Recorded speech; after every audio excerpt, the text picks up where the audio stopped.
To stretch an image in Canva, I'm just going to select this template here to work with, and I will click on customize this design.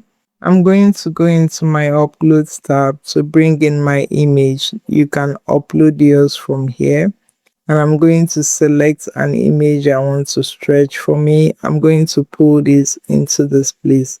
To stretch this image so I can take this blur part out, I'm going to click on the crop here. This gives me this option, those 4 points on the image. Now I have the option to pull and stretch, and I can now pull out the part I want to be seen in my image. I can pull that and position the parts alone I want to be seen, and I'll click on done. This is how to stretch an image in Canva.